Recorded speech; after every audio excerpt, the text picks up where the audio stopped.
So I'm wondering about what point was it in the military or post-military where you made a decision that had a profound impact on your organization's direction? Yeah. And what were some of those key insights that led to that or experiences?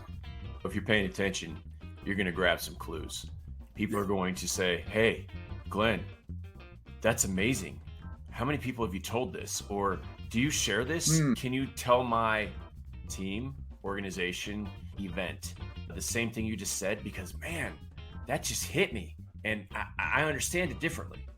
I wow. had a lot of those moments. I had a lot of Mm, those moments in my military career. okay. And Okay. that's what really pivoted me into doing this. I had people say, "Hey, you should definitely be on stages to share this." One of the biggest lessons that I ever learned was I was telling a story about President Obama. I was on his military team doing communications as a personal aide for President Obama.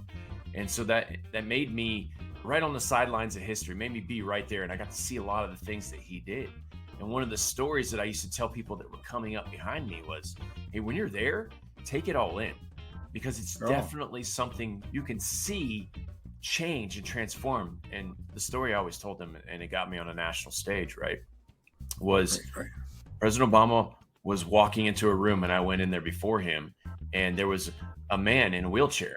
And I didn't think anything of it. I looked on the schedule and I saw that he had a meet and greet, but I didn't realize it was this man.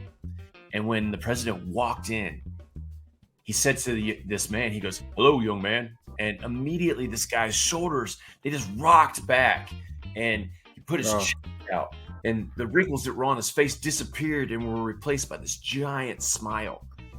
It's because a recognized leader recognized this man.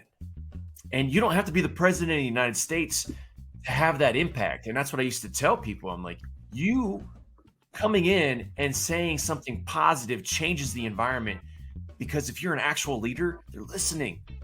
And he was a master at that. And that's just one example I got to witness him changing the whole environment. And you can do that too. I've noticed that has happened a lot.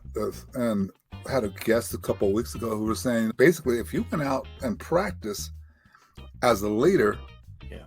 making somebody feel good, Yes. That's down what from it the is. busboy at a restaurant, Yeah. and she was saying that she would make a point to Yeah. give the busboy full attention Yeah. Yeah. because, well, That's powerful. yeah, and that's just what you said. Here's the leader of the free world Yeah. reaching out to someone who needed that at that moment. Yes, So, for sure. but something I noticed though, it seemed like to me that you didn't have just one moment that was pivotal. No. The balance skill that balanced and went that way. Yeah. When you're young, you don't pay attention as much as you do when you get a little bit of experience. You're like, about this 2 years ago, 3 years ago, I might have done this a little earlier. Yeah, exactly, exactly. But We've been doing it for a while, and it's yeah, just like, wait a minute, I could have been much better off had I first thing hired a CEO earlier in life than what I did. But right. these type of things, those are the points I like that.